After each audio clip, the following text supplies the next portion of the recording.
네, 안녕하세요. 대한민국 최고의 방송 스픽스의 왁자지껄 시작하겠습니다. 저는 오늘 또 사장을 맡았어요. 네, 임세은입니다. 반갑습니다.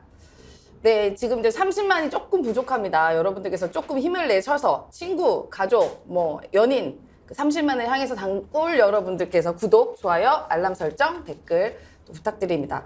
저희가 이번 주부터는 토요일에 5시에 했었죠, 오후에 보통. 근데 이제 10시 반으로 옮겼습니다. 10시 10분요. 아, 10시 반 아닌가요? 10시 10분입니다. 아, 죄송합니다. 여기 또 왜 10시 반이야? 아, 녹화.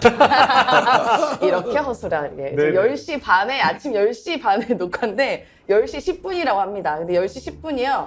굉장히 황금 시간이라고 그래요, 스픽스에서. 그래서 서로 막 2% 그 시간에 하려고 하는데 우리 몇 개는 밀렸죠. 사실. 그렇죠. 네, 네. 10시 10분에 못하게 됐습니다만 이 왁자지껄은 가장 인기 프로라서 10시 10분을 차지했습니다. 네, 그러면은 또 오늘은 저희가 되게 엑기스 손님들만 모셨어요.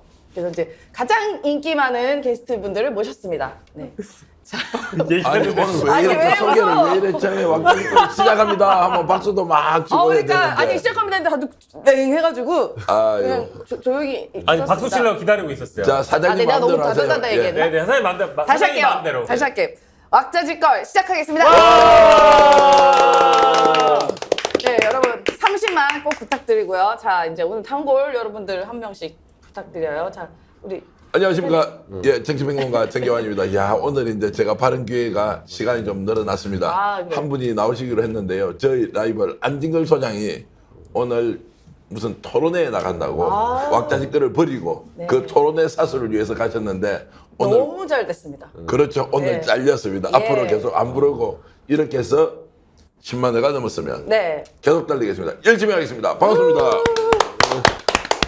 예, 변우재입니다. 오늘 이제 말 많으신 분 한 분이 빠졌으니까 4명이서 넉넉하게 좀 편안하게 얘기할 수 있겠네요. 네, 좋습니다. 이제 여러분의 귀에서 피나는 시간을 오늘 저희가 제거를 해드렸어요. 네. 네, 또 우리 안녕하세요, 박영식입니다. 네. 또 이제 앞에서 엑기스라고 말씀하시니까 무척이나 부끄럽습니다. 어쨌든 섭외가 제대로 되진 않았다라는 그런 거를 볼 수 있는 한 단면이 아닐까 싶긴 한데 아무튼 엑기스의 역할 똑똑히 하도록 하겠습니다. 근데 네. 갑자기 특별 토론이 생겨서 예. 배윤경 PD가 실제로 다른 분을 섭외를 하시는데 네.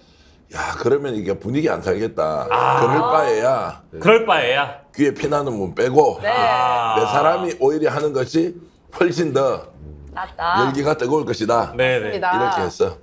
네, 맞습니다. 그 말들은 변희재 대표 말씀은 야 그러면 출연료도 줄어들겠구나 이렇게 이야기를 저는 해서 평소부터 5명 좀 많다는 입장이에요. 아. 4명이 좀 적당하다는 맞아요. 입장. 네네네. 사람에 따라서 5명 있으면 한 사람이 말하는 때가 한 번 정도밖에 없을 때도 있어요, 때로는. 네. 그러니까 좋습니다, 4명. 네. 저는 사실 스픽스도 그렇지만 단연간 이제 여기저기 이제 방송을 해보면서 느낀 게 한 사람이 갖고 있는 어떤 발언의 총량 이게 어느 정도 맥시멈이 정해져 있다고 저는 생각을 하거든요. 그럼요. 아 근데 그게 없는 분이 있어요. 제 주변에 있어요. 있습니다. 바로 그분. 그런데 요즘은 몇 많이 분 계십니다. 줄여가지고 이제 시청자들이 안진걸 좋다 너무 잘한다 패션도 바뀌었다 예, 예. 거리의 투사가 아니라 네. 야 방송용 스튜디오의 인물로 바뀌고 있다 이렇게 맞습니다, 평가해주셔서 맞습니다. 예. 본인도 되게 의식하고 바꾸고 있어요. 근데 진짜 에너지가 넘쳐가지고 그 발언의 총량이 이 정도면은 오늘 방송 분량은 오바해서 뽑았다라고 생각했는데 네. 더 막 나오니까 와 진짜 에너지가 대단하다는 생각이 아니, 근데 들었어요. 우리가 지금 안진걸 소장님을 지적해서 얘기한 건 아니었는데 왜 그렇게 그렇죠. 돌아가시는지 아예. 모르겠네. 그런 분들이 있더라. 저는 얘기하지 않았습니다. 알겠습니다. 참고로 예. 저는 어딜 나가도 발언 최저예요. 총장이 가장 적게 어느 프로에 나가더라도. 그러니까 변희재 대표님은 그러니까 단어가 짧아요. 근데 귀에 그쵸, 쫙싹 예. 들어오는 스타일이라고. 그래서 저는 네. 발언을 늘려달라는 요구를 항상 받습니다. 너무 적게 해가지고. 그래서 오늘 PD가 변 대표가 있으니까 다른 사람 없어도 된다 굳이 이렇게 괜찮습니다. 해가지고 네. 판단하고 있으니까 어쨌든 여러분들 많이 봐주시고 변희재 대표 발언 잘 들어주시기 바라겠습니다. 네. 네. 아유, 이제 내일이면 이제 어린이날인데요. 그래서 오늘 더 편안하게 이제 맥주 한잔 하시면서 이걸 보시면서 또 자, 이 부분은 잘라서 가야 됩니다. 내일은 어린이날이 아니고 왜 어린이날 어린이날 지나고 하는 겁니다. 이 방송은. 어린이날 지나 나 오늘 왜 이래? 5월 5일이니까 예. 오늘이 지원하는 어린이날이지. 얘가 아니, 지금 어제가 어린이날이었어요. 자, 예. 요 부분 자르고 다시 하겠습니다. 하이 커트. 커튼. 자, 어제가 어린이날이다. 아니, 굳이 어린이날 안 해도 되잖아. 네, 오늘 토요일입니다. 네, 이제 연휴가 네. 계속 이어졌죠. 5월은 가족의 달인데요. 우리가 가족이 모이면 뭘 해야 된다? 스픽스 구독하기 안 하고 있으면 그렇죠. 얼른 핸드폰에 네. 구독하기 꼭 눌러주시기 바랍니다. 예. 네, 이제 요새도 또 역시 현안이 너무 많습니다. 네. 자고 일어나면 새로운 뉴스가 계속 나와요. 그래서 요새 좀 제일 핫한 분, 이분. 북에서 오신 분. 아, 그쵸. 네, 태영호. 근데 태영호 아저씨. 전 대표님이 굉장히 전문가예요, 그쪽에. 그래서 각종 방송에서 좀 약간 뭐 되게 시나리오도 있고 뭐 기존에 아시는 이야기도 좀 이게 있으시더라고요. 제가 처음부터 그러니까 태영호 씨가 출마할 때부터 네. 제가 그 기명 칼럼으로 태영호는 출마하면 안 된다고 제가 이렇게 해놨는데 그러니까 이런 좀 일들이 벌어질 수 있다. 태영호가 이제 네. 만약 국회의원 돼버리면은 네. 그러니까 한 50년을 저 평양에 살고 네. 그 중에 한 30년은 김일성, 김정일 정권에서 부역한 이 스타일이기 그렇죠. 때문에 그렇죠. 한국의 이런 자유민주주의에서의 독립된 헌법기관인 국회의원으로서 수행할 수 있는 훈련이 아예 안 됐을 거라는 거죠. 그게 지금 막 터져 나가는 거예요. 지금 일하는 방식들이 다 평양 스타일이에요. 지금 하는 게. 평양 스타일. 네. 아, 오빠 평양 네, 스타일. 거기서 다 터지는 문제입니다. 그러니까 대표적으로 녹취 사건이 막 터지는데 네. 아마 이거 우리 정치 좀 아는 사람들이 보좌관이 그 의원하고 회의하는데 녹취해서 폭로하고 이거 아마 전례가 없을 거예요. 처음 들었죠. 아무리 지 의원이 정말 사악한 놈이어도요 사표 쓰고 나오지 녹취한 걸 막 폭로하고 빼고 이런 경우 아마 처음일 거란 말입니다. 그렇죠. 왜냐하면 이게 보좌관들은 계속 여의도에서 있어야 되기 때문에 의원 그렇죠. 바꿔서 네. 그럼 난 이게 왜 이런 일이 벌어지냐 했을 때 태영호 자체가 녹취에 대가 있을 겁니다 아마. 태영호 자체가. 태영호 자체가 왜 북한에서 외교관이라는 사람들이 무슨 일 하는 사람들이에요. 대한민국처럼 뭐 외교 파티하고 이런 게 아니라 테러리스트에 가까운 직업이에요. 그거는 네. 뭐 하는 사람들이야. 우리 버마 아웅산 테러, 카일기 테러, 저 김정남이 암살 그거 다 네, 북한 네. 외교관들에서 작업하는 거 아닙니까? 그럼 태영호가 다 그런 일들을 기획했을 가능성이 높고 네. 누구 납치, 살인.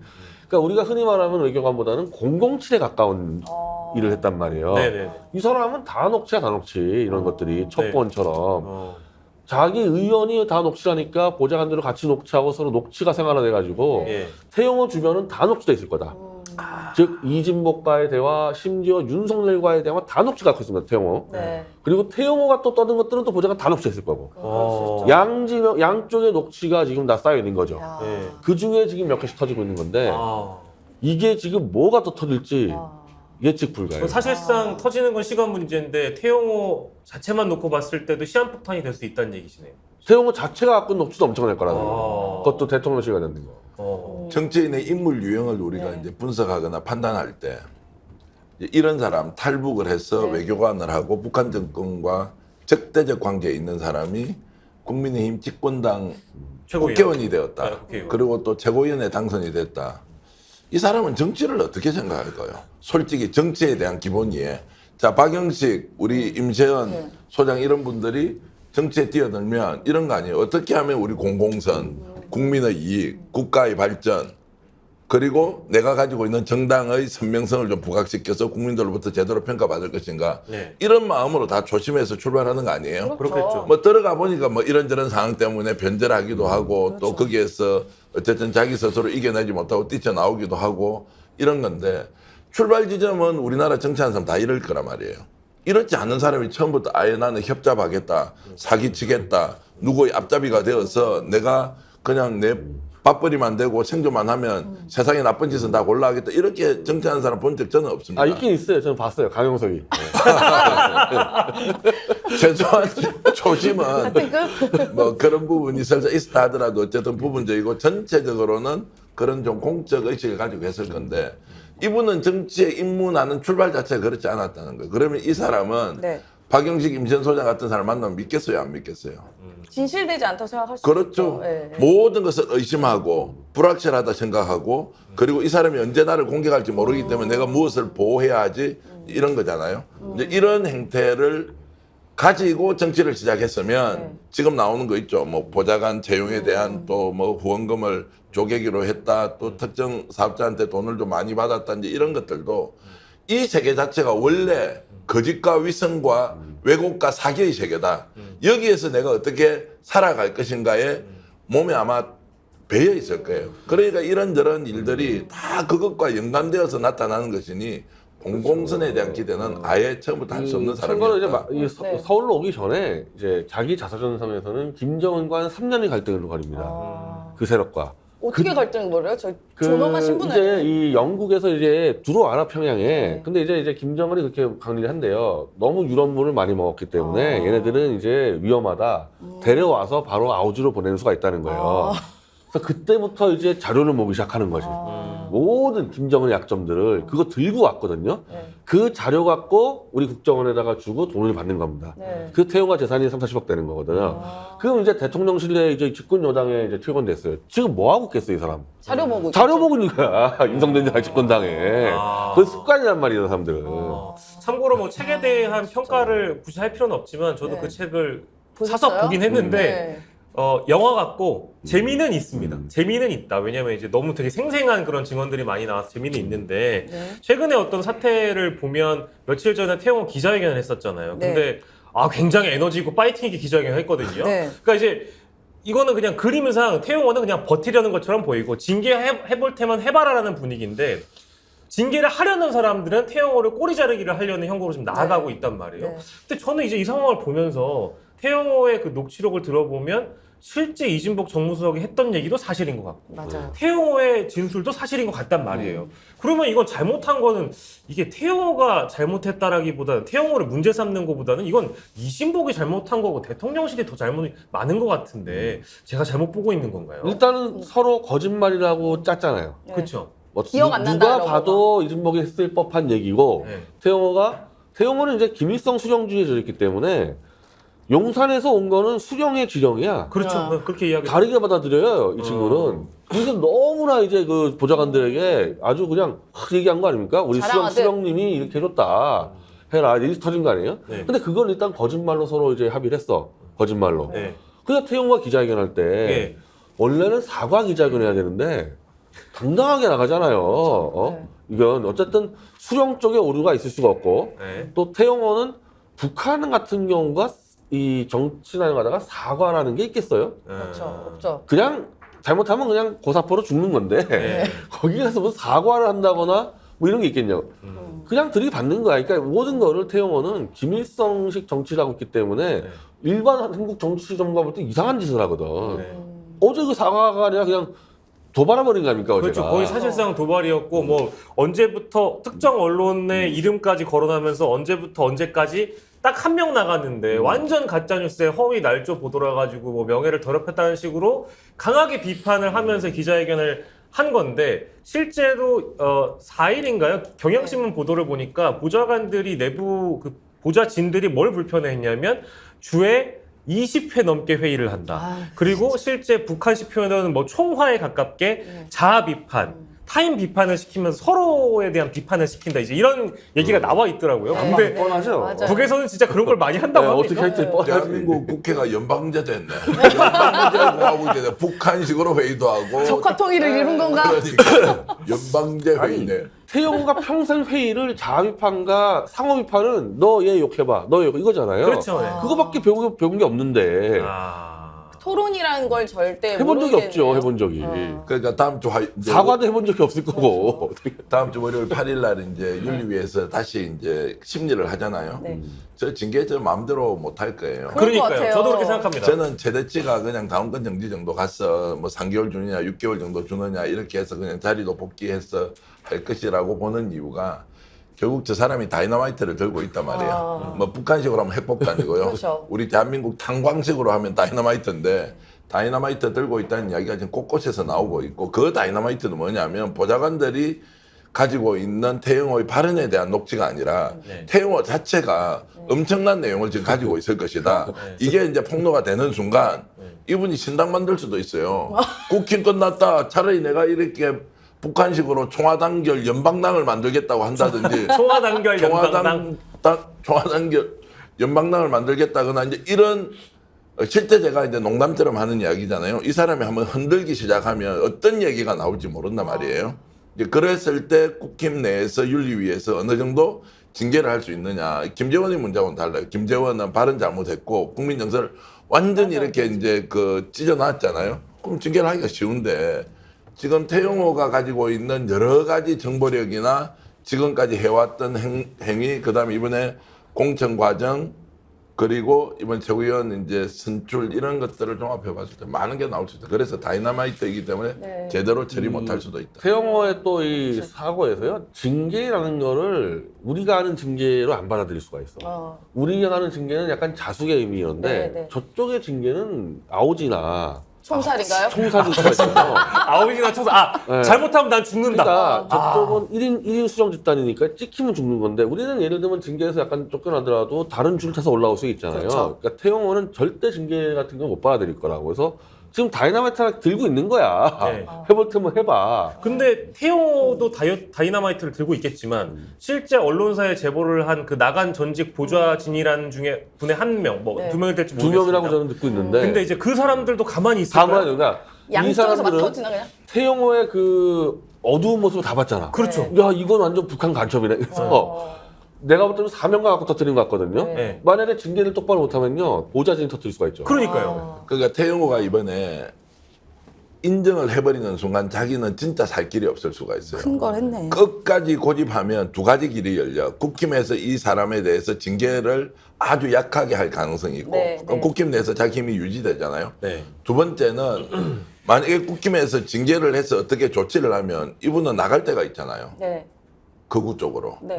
그리고 북한. 네. 그리고 정광훈이 받아줄까요? 아니, 극우에서 안 받아줘야 아니, 되는 게 정상 아니에요? 그거가 아니라 이분은 평양에 다시 가도 되고 베이징에 가도 되고 도쿄를 가도 돼요. 다 들고 있어. 윤석열 거 다 들고 시진핑한테 갈 수 있고 이분은 아. 국제 스타야. 미국도 갈 수 있는 거 아닙니까? 김정은이는 갈 데가 없잖아요. 그냥 아, 가는 건데. 그렇죠. 차원이 달라요. 여기는. 그래서 본인이 인정을 못하는 이유가 국힘에서 아웃되더라도 네. 자기가 살아야 될 길은 딱 정해져 있단 말이에요. 네. 그 사람들이 어쨌든 모여 있죠. 여기에서 중심축이 되겠다고 하면 흥행이 상당히 될 수 있잖아요. 네. 이제 이런 쪽으로 길이 열려 있기 때문에 더욱더 본인의 잘못을 인정하지 않을 거다. 오히려 더 강하게 발언을 할 거고 국힘은 약점이 잡혀서 징계를 못 할 거고 이런 상황이 저는 계속 이어진다고 봅니다. 태호 개인이, 그러니까 저는 항변할 수 있는 대목이 어떤 대목이냐면, 저도 지금 진짜 궁금한 게, 이건 어쨌든 대통령실과, 그러니까 이진복 정무수석과 태용호 최고 간의 어떤 거짓말이라는 합의가 있었다고 치자고요. 그래서 발표까지 했어요. 내가 거짓말했다. 내가 허위 과장했다. 보좌진들한테 독려하기 위함이었다. 이런 식으로 나오지 않았습니까? 근데 어떤 당원 당규나 규정으로 태용호 최고를 윤리위에서 징계를 할 수 있는 건가? 일단 그 대목이 저는 궁금하고요. 아마 이 대목은 태용호 최고도 궁금할 거예요. 아니 내가 보좌진한테 거짓말한 거 가지고 내가 징계를 받냐? 뭐 물론 그 전에 전사도 있죠. 뭐 JMS라든지 네. 이런 SNS 실수로 당의 명예를 실추시킨 죄라면 그건 죄인데 이번 건 녹취권은 보좌진이 태용호의 거짓말을 언론사에 제보했다. 근데 이게 징계감이다. 내가 채용하면 이거 못 받아들일 것 같아요. 아, 무슨 그 이준석이 양두구육 한마디 했다고 1년 받았습니다. 아, 뭐 물론 네. 그 당은 그렇습니다만. 그래서 만약에 1년 미만으로 받는다 하면 저는 이준석도 가만히 안 있을 것 같아요. 아, 그러니까요. 이준석도 뭔가 아니, 풀 것 같아. 지금 벌써 막 움찔움찔하고 있다니까 이준석도. 네, 이준석도 한마디씩 풀고 있더라고요 지금. 북한은 김정은 연설할 때 졸다가 고사포로 쏴주었잖아요. 아니 근데 국민의힘이 북한은 아니잖아요. 아니, 그러니까 태용 입장에서는 아. 잘잘못과 관계없이 징계 자체를 그렇게 말하는 거예요. 징계가 나오면은 네. 아. 들이받고 싸워야 된다. 아니면은 들고 튄다. 이 사고라고 있더라고요. 징계를 용납 못할 거야, 자체가. 그러니까 거꾸로 돌려보면 국민의힘이 태영호 의원을 공천과 당선 최고위원 선출 이 과정에서 얻은 게 뭐냐고. 정치가 좀 나아졌습니까? 야. 남북 문제가 좀 개선됐습니까? 모르시는 여야 말씀입니다. 협치가 됐습니까? 국민들이 좀 더 뭐라 그럽니까? 사회 통합에 좀 나설 수 있는 계기를 제공했습니까? 이분 내세워 가지고 실제로 좀 심하게 말씀드리면 앞잡이 시켜 가지고 네. 갈등을 정복시키는 그런 수단으로 사용했다고 생각하면 애시당초 공천이 잘못되었고 당선이 잘못되었고 그렇죠. 하는 행태도 결국 한국 정치를 더욱더 후진화시키는데 그 첫 출발은 태영호 의원을 발굴해서 국회의원으로 만들겠다고 했던 최초 인물이 누구냐 이게 오히려 더 중요한 문제라고 생각합니다. 누굽니까? 기억이 안 나네요. 형식적으로는 그 당시 공심위원장했던 김형호로 돼 있고 어. 그리고 이진복하고는 굉장히 많은 이제 소통. 왜냐하면 이게 범친이계에서 만든 작품이거든요. 네.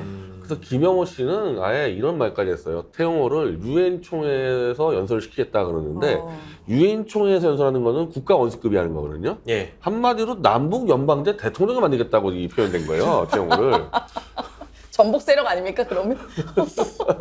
이거 야, 대단하다, 진짜. 만약에 민주당에서 진짜 이렇게 북한에서 오신 사람 이제 분을 이렇게 내세워 가지고 갈등을 야기하거나 또는 지나치게 친북적인 한다거나 이렇게 했을 때 어떻게 돼 있겠어요? 저희는 그 국가 옛날에 진보당 해체하는 것처럼 그 해체 수준까지 가지 않았을까 싶은데요. 그러니까요. 네. 그런데 너무 지금 여기에 대해서 옹호를 해주고 마치 해프닝 정도로 이렇게 좀 약화시켜서 언론이 보도하는 것도 말이 안 되죠. 그 원인을 그렇죠. 한번 생각해 보시죠. 이 사람을 대한민국 국회의원 만들어 가지고 대한민국이 얻은 게 뭐 있냐고요. 네. 이런 것들은 좀 진지하게 보수 정당 내에서 질문을 해야 한다 이렇게 봅니다. 어째 뭐 뒤에서 나올 수도 있는 얘기입니다만 민주당에서 벌어졌던 돈봉투 의혹 사건과 무게가 전혀 다르지 않은 오히려 어떻게 보면 더 심각한 사안일 수도 있죠. 왜냐하면 대통령이 검사일 때 박근혜 전 대통령을 또 공천 개입 문제로 2년 징역을 가게 한 그 사건의 본질이 이 본질과 전혀 다르지 않잖아요. 근데 지금은 이제 어떻게 보면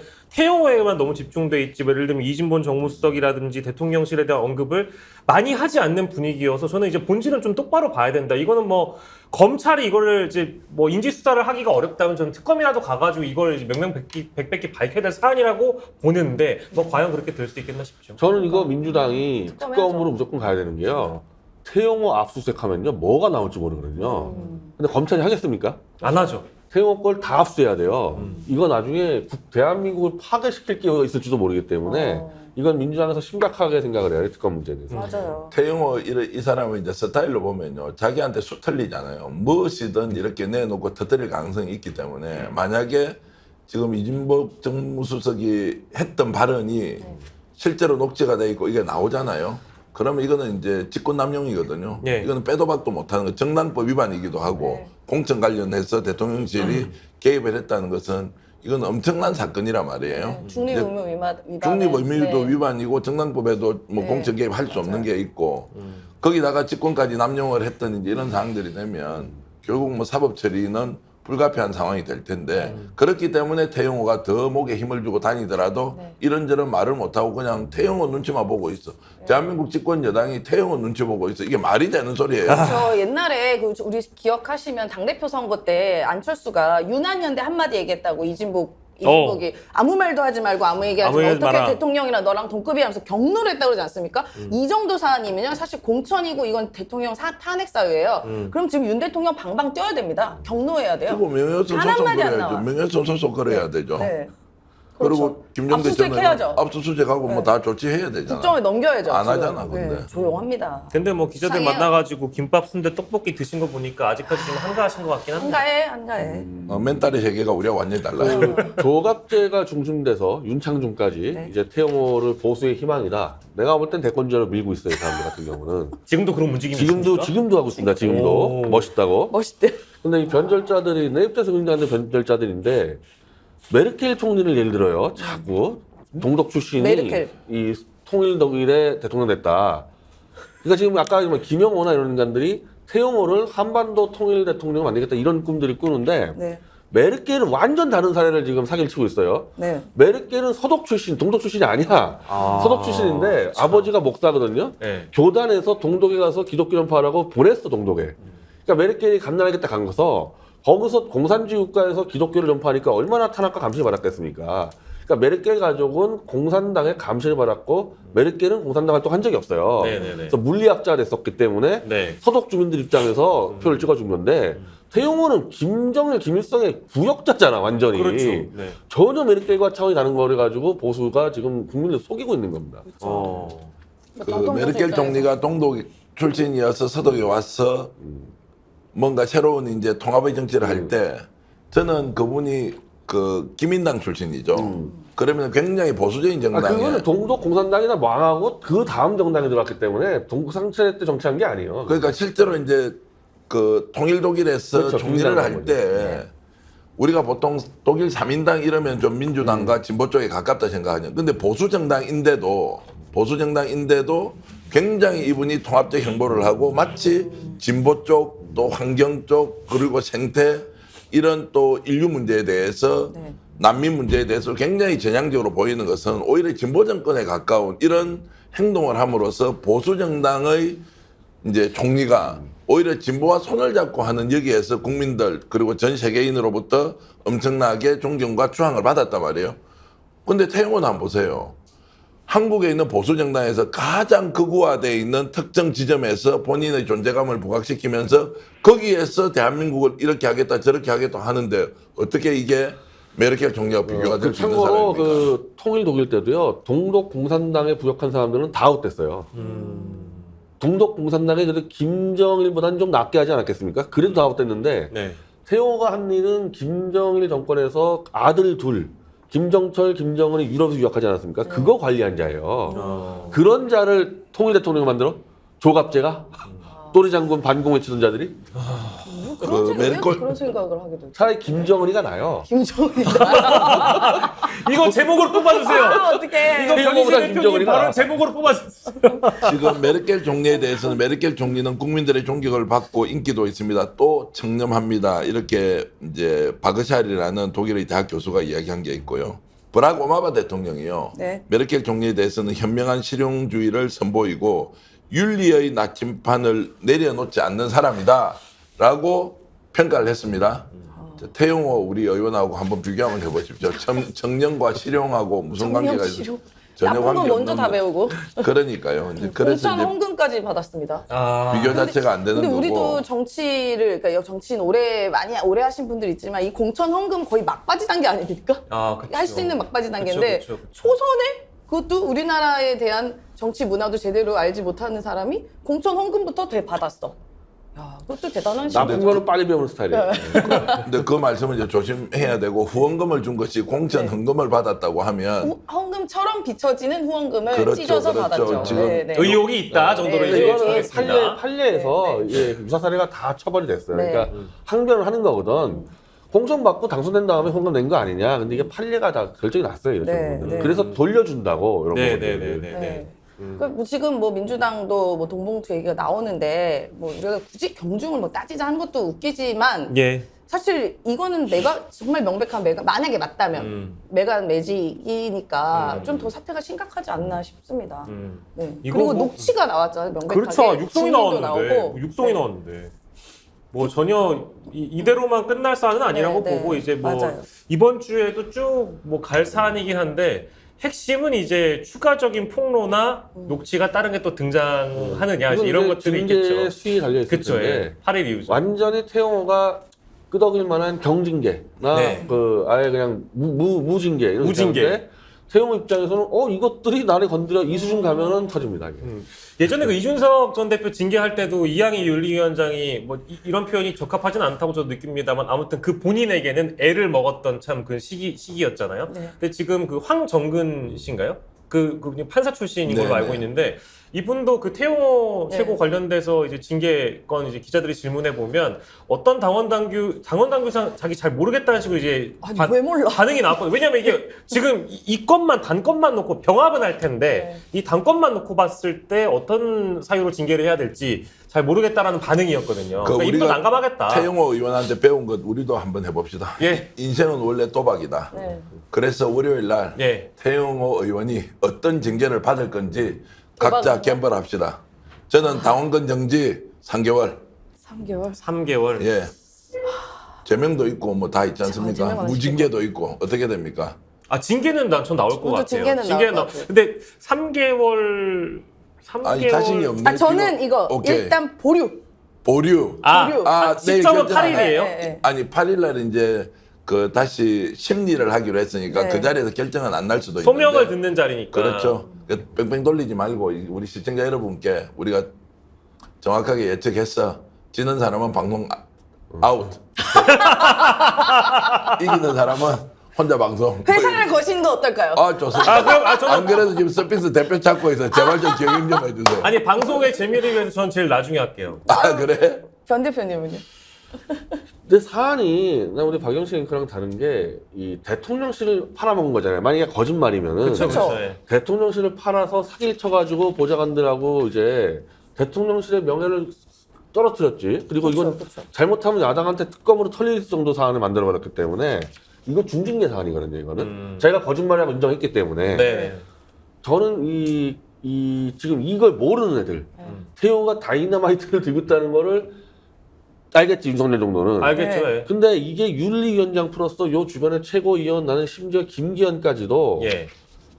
이 심각성을 잘 인지 못하고 야, 이 골치 아픈 놈 쳐 해서 예. 의외로 중징계 나올 수가 있어요. 제명. 그런 제대로 전달이 안 돼가지고 위험성이. 그런 꿀잼이겠다. 네. 거의 한 징계 1년이면 이제 총선 출마가 안 되잖아요. 그렇죠. 네, 네. 그 정도 나왔을 때 다이너 터지거든요. 네. 근데 이거 심각성을 정확히 알고 있겠냐는 거야, 이 윤리위원들이. 그리고 그거를 어떻게 전달해 주냐는 거지, 윤리위원들에게. 야, 태용호 다 깔 수 있으니까 조심해라. 그러다가 그게 또 터질 수가 있어요, 그런 그게 또 말들이. 녹취될 수 그 말들이. 있죠. 네. 그래서 저 당의 수준을 볼 때는 중징계 나올 수 있다고 봐요. 천공영식 말씀하세요. 천공영식. 가야지. 내가 볼 때는 이런 것은 제가 볼 적에는 중징계를 피할 수가 없다. 뭐 이 정도 사안이라면 저도 근데 6개월이라고 생각하니까 그 6개월은 좀 너무 오바스러운데 잠깐만. 저는 그럼 당원권 정지 6개월 정도 진짜 변 대표님 말씀 받아서 칠 수 있다. 당원권 정지 6개월 정도. 6개월이면 태용호 다이너마이트 꺼낼 겁니다. 6개월이면. 내가 볼 때 3개월이면 안 꺼냈는데 어렵다. 꺼낼 것 같아. 어렵다. 아니 저는 이 당이 특히 대통령실이 상상 이외의 짓을 많이 하잖아요. 아 그러면 상상 이외의 짓을 그러니까 이게 어떻게 불법인 걸 뭐 어떻게 이렇게 투명하게 할 수 있지 하는 걸 했기 때문에 저는 대통령실에서 어느 수준을 뭉갤 거다. 왜냐면 이거 뭉개는 거 잘하잖아요 지금 대통령실이. 어떻게 뭉개요? 해고도 그냥 뭐 예를 들어 태용호가 예를 들어 가처분 신청한다던가 이런 네. 식으로 계속 공방을 오고 가면서 결국은 총선 때까지 그런 식으로 쭉 밀고 가는 거예요. 네. 그래서 결국은 다시 의원 되는 게 아닐까. 아 뭉개기 잘하잖아요. 그럼 뭉개는데 무징계다. 징계는 5.18 전까지는 김재원이 때문에 나오게 됐거든요, 징계는. 네. 5.18 전에. 그거는 그쵸, 약게 나와야죠. 나오고. 그래서 김재원은 뭐 1년이 거의 확정인데 네. 태용호가 얼마냐 따라서 야. 확실하게 그럼 무징계. 아니, 저는 무징계에 무징계. 가까운 뭉개기. 그러니까 뭉개기라는 말은 이제 다르게 표현하면 그냥 이렇게 해서 허지부지하게 네, 만들어 간다 이런 것도 그걸 워낙 뭐 잘하니까. 충분히 우리가 상상할 수 핵심은 있죠. 그거예요. 이놈 무서운 놈이니까 건드리지 마라가 윤리위원들에게 정확히 전달되냐 안 되냐.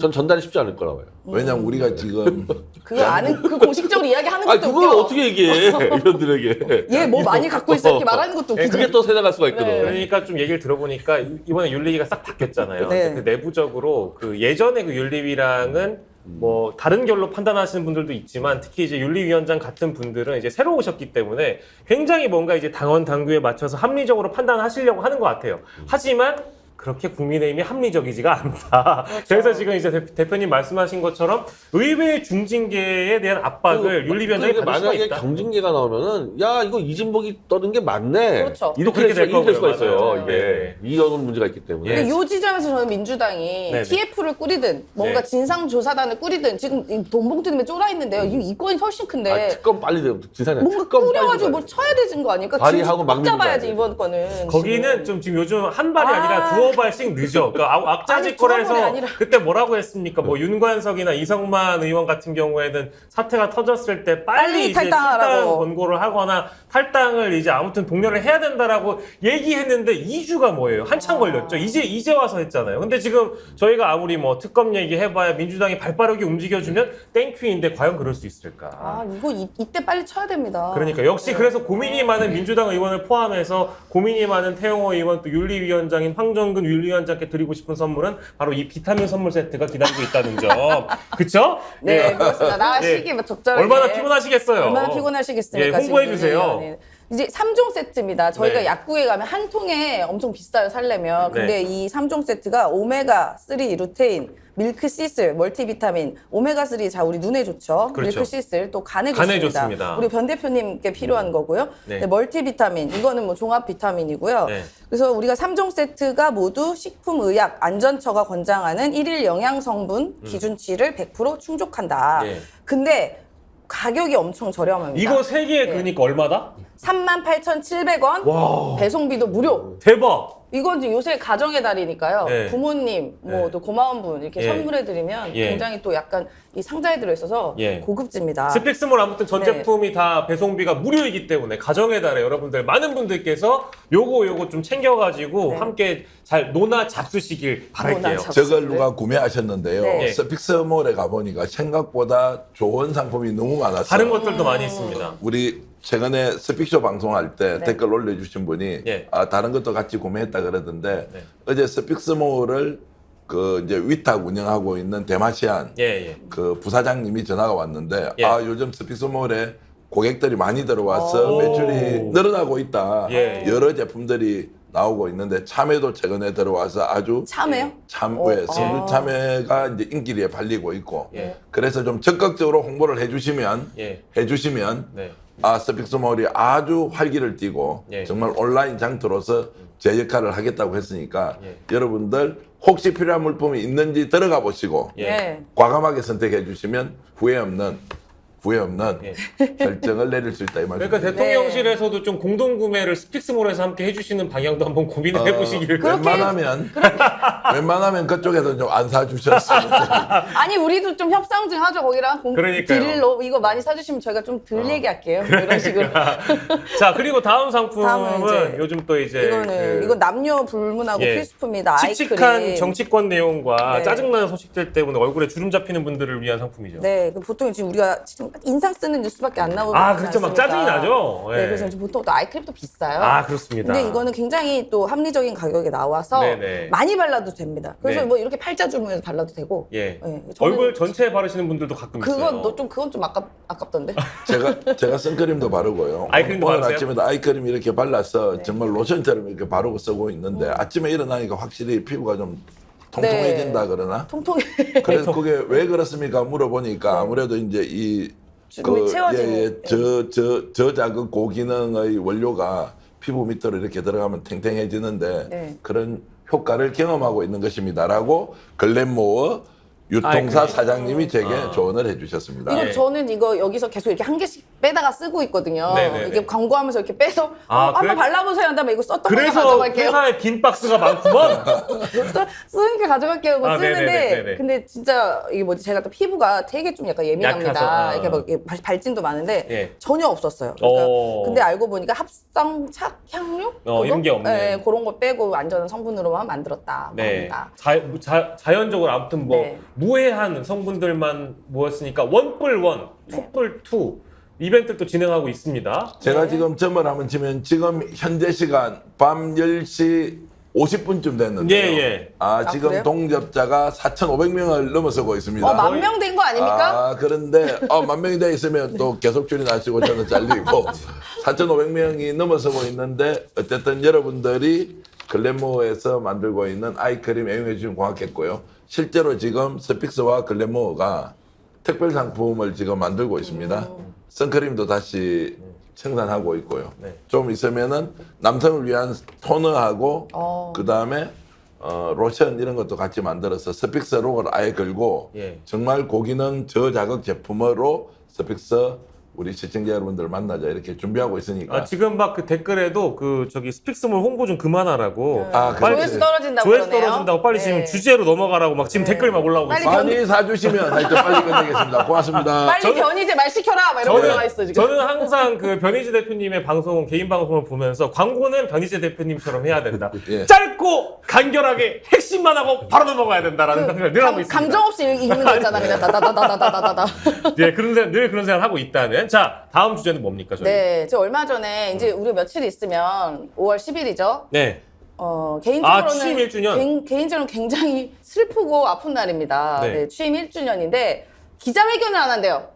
최초 아닙니까? 최초? 실제 안 한대요? 네, 안 한대요. 그러니까 자화자찬을 하지 않겠다. 뭐 그걸 기자회견 하면 굳이 자화자찬 해야 되냐 하면서 국무회의 때 그 장관들 쭉 앉혀놓고 뭐라고 했냐. 우리 1년 동안 변화된 것에 대해서 종이에 연필로 써봐라. 라고 지시를 했습니다.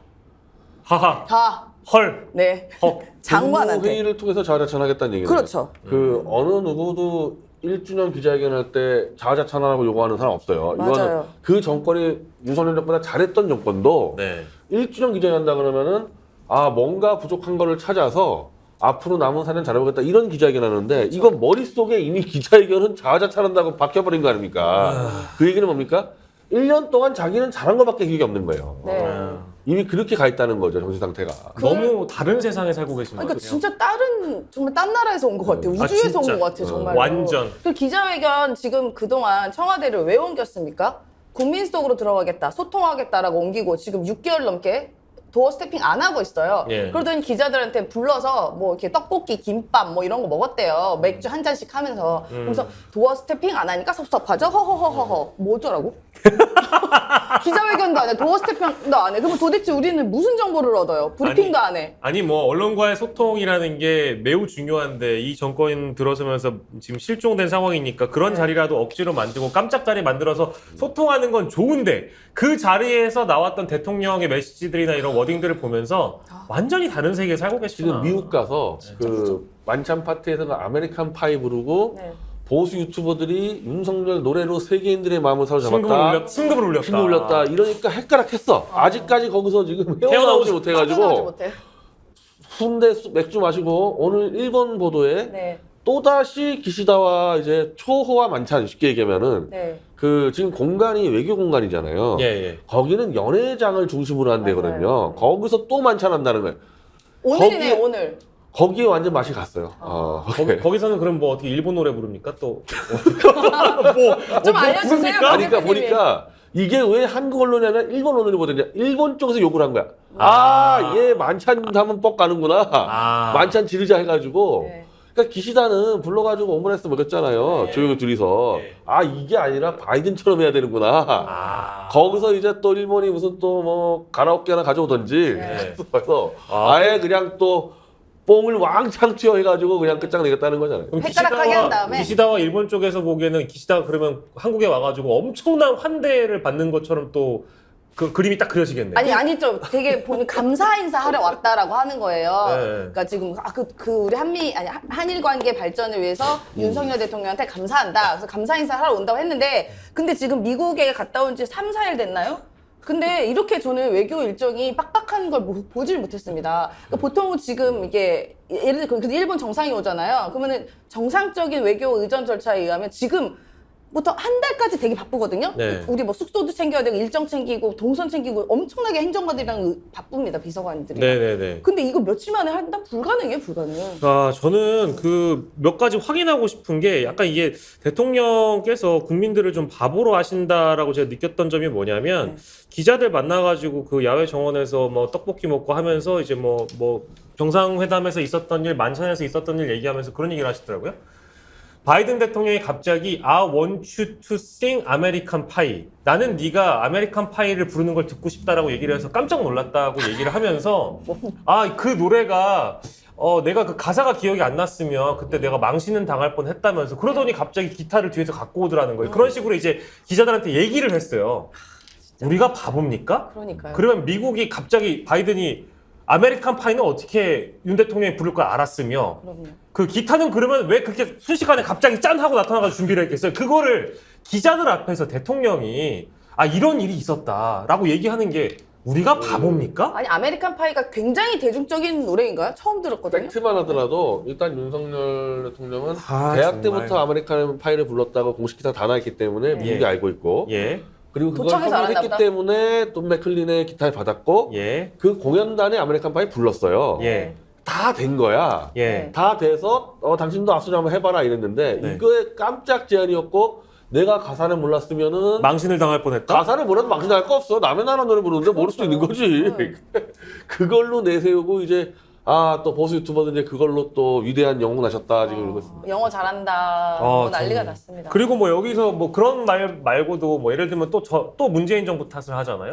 뭐 문재인 정부는 뭐 혼밥 얘기를 또 꺼내면서 외교, 국방, 경제 모두 실패한 정부라는 이제 표현을 또 하시고, 그러니까 소통하는 건 그놈의 좋아. 혼밥, 진짜. 소통하는 건 좋아요. 근데 왜 본인의 지지율이 낮은 건지, 외교 성과라는 것이 왜 자꾸 이렇게 평가 절하를 당하는 건지 이런 거에 대한 인식이 전혀 없이 나는 너무 잘하고 왔다. 그러니까 대표님 말씀처럼 여전히 그 만찬 분위기에 뽕이 취해 잊지 있어. 못하고 계신 것 같아요. 외교는 우리가 성과 얻으려면요 상대방의 한 절반 정도는 기분 나쁘게 할 수밖에 없어요. 뺏어와야 되니까. 그러니까 뺏어왔으니까 찬밥 대우 받는 거지. 윤석열은 자꾸 만찬 대우를 받는 게 다 퍼주니까. 그래서 일본의 지금 아까 그 외무상이 네. 이번에 기시다는 너무너무 윤석열이 감사해서 감사하러 인사하러 온다 그래가지고 그냥 달려왔어요. 네. 근데 두 가지 논의를 한다고 나와.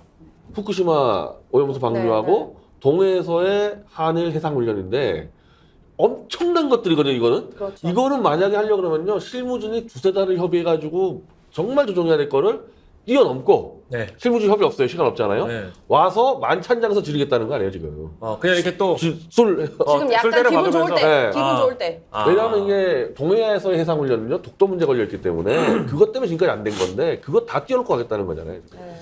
저는 좀 아쉬운 점이 문재인 이제 전 대통령이나 네, 네. 뭐 그 당시에 네. 청와대에 계셨잖아요.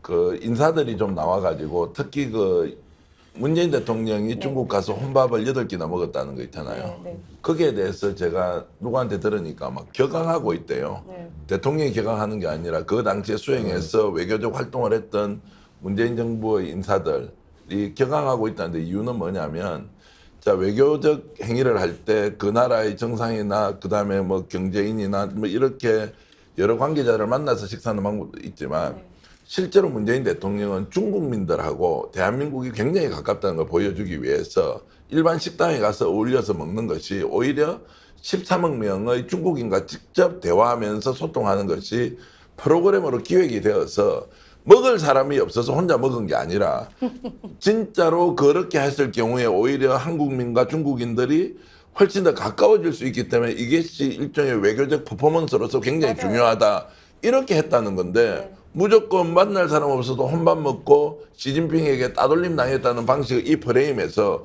왜 문재인 정권의 인사들은 싸우지 않느냐 아니다라고 나와서 치고받고 싸워야 될 거 아니에요. 맞습니다. 그리고 일본 문제도 지금 완전히 문재인 정부 때 엉망으로 했다고 하는데 뭘 엉망으로 해서 본인이 엉망진창 만들어 놨는데 여기에 대해서 또 왜 문재인 정권 인사들은 나와서 맞짱 뜨고 싸우지 않느냐. 네, 네. 윤석열 다 알 거 아니에요. 윤석열 대통령을. 그런데 이 사람들도 진짜 겁을 먹고 숨어 있는 거 아니냐. 문재인 정권 인사들이. 그러면 민주당은 민주당대로 할 일이 있고 문재인 정권은 문재인 정권대로 왜곡과 편애를 당하고 있잖아요.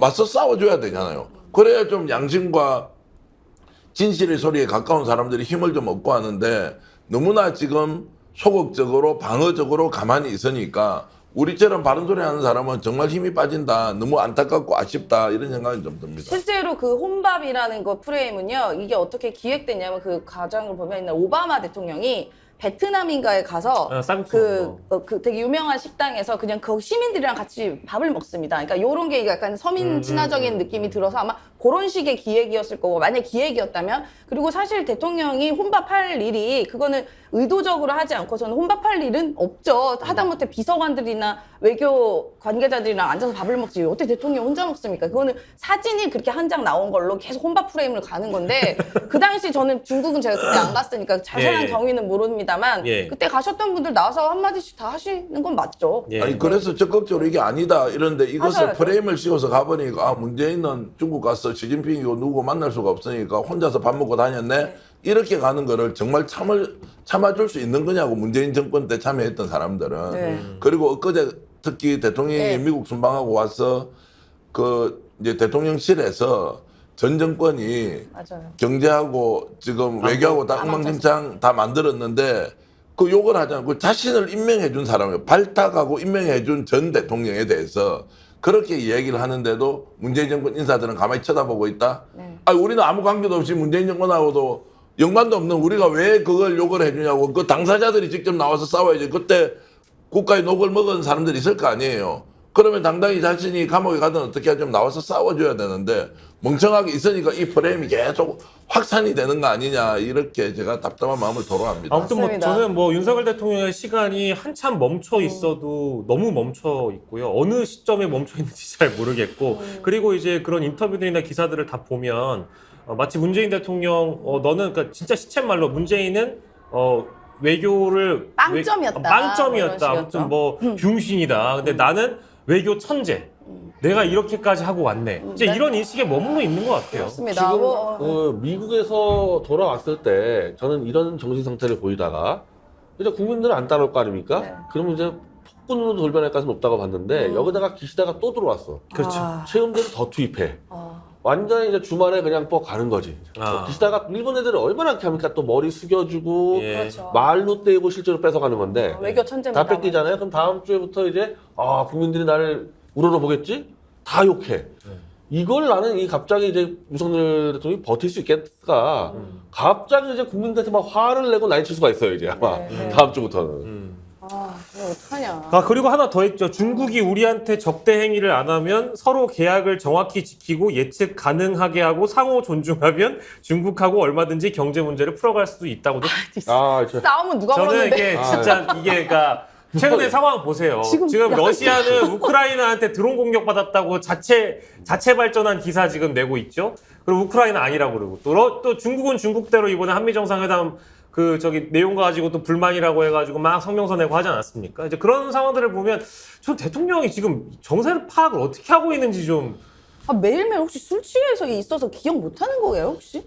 나는 왜 이게 싸움은 분위기 아니 걸어놓고. 앞뒤가 몰라 지금 모순돼 말도 다. 그래 중국이 예. 하는 거 볼게 또 이거 아닙니까? 아니 중국이 우리 하는 거 보고 있는 거 아니에요 지금?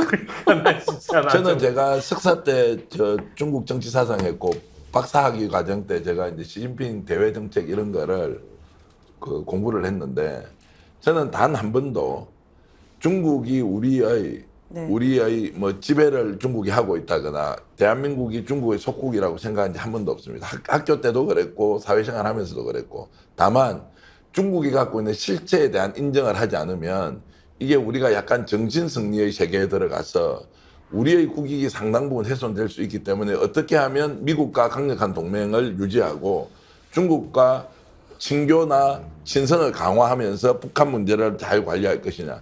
이것은 웬만큼 중국을 아는 사람들은 다 기본 틀 안에 있습니다. 근데 중국하고 이러면 안 됩니다라고 하면 야, 너 중국 속국이야? 너 중국 식민지 아직 받고 있어? 이렇게 말을 해버리잖아요. 이렇게 생각하는 중국 정공자는 거의 없습니다. 잘 지내되 한미동맹 강화시켜야 되고 일본하고도 절대 관계를 악화시켜서는 안 된다. 이게 일종의 뭐라 그럽니까? 우리의 공식처럼 돼 있는 거라고요. 그렇죠. 네. 근데 이걸 갈라치기 해갖고 중국의 실체를 인정도 하지 않고 중국이 마치 대한민국은 아무것도 안 하고 있는데 중국이 잘못했으니까 너희들이 잘하면 내가 잘하겠다. 우리가 강대국 논리에서 이런 말이 있습니다. 강대국은 상대적 약소국에 대해서 가장 잘할 수 있는 것은 관용, 호혜고요. 약소국이 강대국이 할 수 있는 가장 큰 힘은 친교라는 말이 있어요. 그래서 베트남은 국력이 약하지만 미국하고도 친하고 중국하고도 친하면서 자신의 국가가 가지고 있는 자존심을 계속 유지하면서 국익을 최우선으로 다루고 있단 말이에요. 우리가 그렇게 하고 있느냐 이제 이런 걸 보면 너무나 안타깝다 이 말씀드립니다. 보수에서 전통적으로 이제 북중러 한미일 이렇게 청백전으로 구도를 짜고 있다가 이게 2000년도 들어가면서 야 이거 네오컨대로 했다가는 이게 안 맞아 들어간다 현실적으로. 이제 그게 왜냐면 이라크전 때 이제 부시가 네오컨들하고 후세인을 제거했는데 중동이 엉망돼 버렸거든요. 그래서 이제 좀 보완적 이론이 공격적 현실주의라 그래서 편이나 팀이 아니라 자기 국가에 도움이 되면은 독재자로 손잡는다. 이게 이제 사실 보수의 주된 담론이었어요. 그게 트럼프로 이제 현실화 됐었는데 지금 현실적으로 우크라이나전을 중국이 중재를 들어가고 있습니다. 그리고 만약에 공화당이 정권을 채버리면 이건 뭐 거의 100% 중국 중재로 우크라이나 정리가 되고 중러가 다시 순간적으로 미국과 손잡게 돼요. 네. 그랬을 때 우리 어떻게 되냐 이거야. 낙동과 오리알이지. 뭐. 그랬을 때 뻔한데 네. 중러는 미국하고 양해하면서 이놈 손 좀 봐줄게. 그 미국은 알아서 해 이렇게 한단 말이에요. 그래서 북중러 이 한미일 청백전에 앞잡이했다가 우리 죽게 돼 있는 거거든요. 예. 이게 현실의 문제인데 윤석열 대통령은 아직도 20-30년 전에 북중러 한미일 청백전을 생각하고 있는 거예요. 네. 그리고 프랑스 마크롱 대통령이 최근에 시진핑을 만나서 자 지금 중국이 중재하는데 동의를 한다. 우크라이나 전쟁 끝나기를 바란다. 그러면서 자기는 비행기를 수백 대 팔고 중국에는 반도체와 관련된 여러 가지 이제 교류 협력을 강화하는 쪽으로 가잖아요. 이제 이 말은 뭐냐? 미국이 기축통화 달러를 가지고 있는데 이것으로 전 세계를 지배하는 방식으로는 유럽에서도 미국만 따라가다가는 큰일이 나겠다. 그래서 중국 위엔나의 실체적인 영향력을 인정해주고 거기에서 EU가 유럽이 중국과 미국의 근거리 원거리의 관계를 유지하면서 어떻게 하는 것이 프랑스의 이익을 가장 키울 것이냐. 물론 이것은 EU 모든 국가가 동일하게 생각하는 것은 아니에요. 그만큼 국익을 위해서는 인정사정 없이 필요한 거 주고받고 있단 말이에요. 그것은 중국의 힘 때문이에요.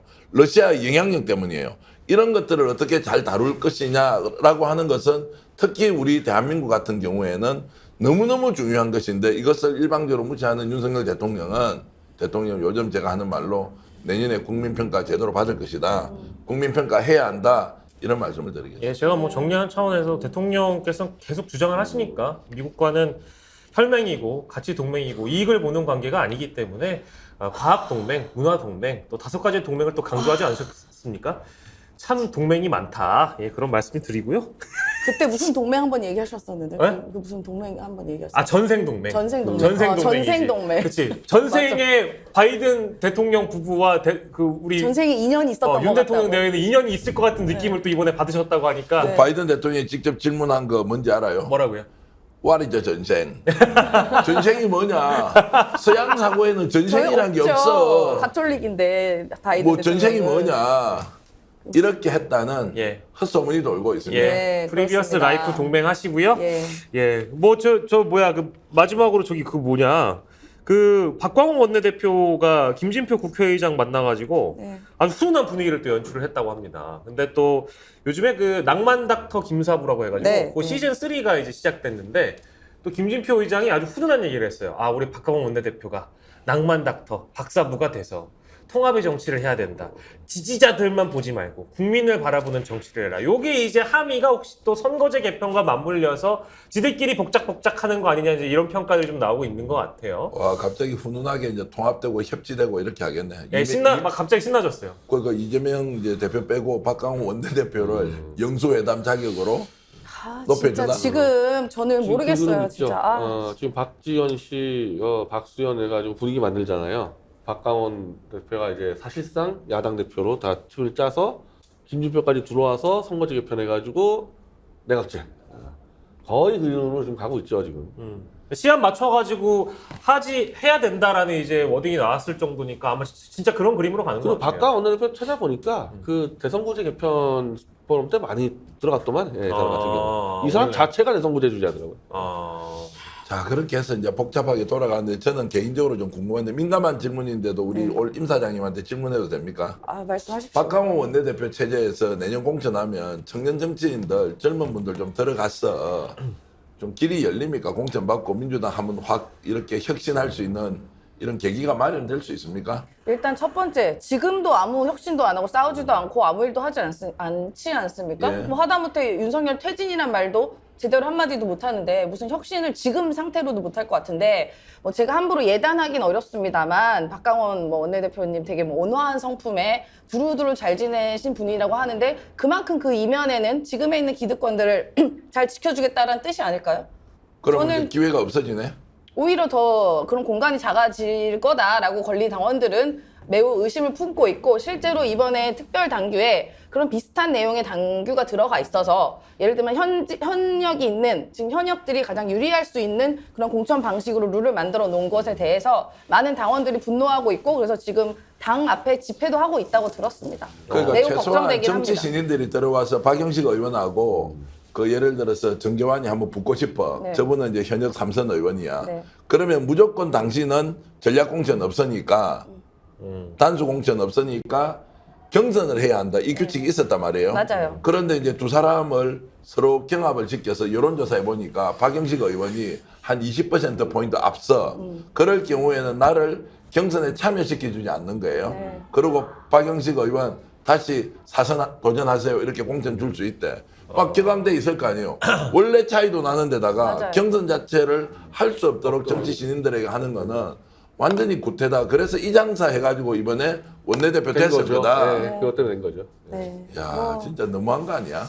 뭐 저는 뭐 제가 그 원내대표 된 뒷배경은 자세히 모르겠습니다만 그러니까 2020년 총선 때를 보면 그 당시에 단수 공천 받았던 명단들이 쭉 있습니다. 네. 지금의 의원들 그분들이 어떤 분인지 보시면 알 것 같아요. 네. 몇 선의 의원들이었었는지. 팁을 주셨네. 네, 팁을 네, 주셨네. 네.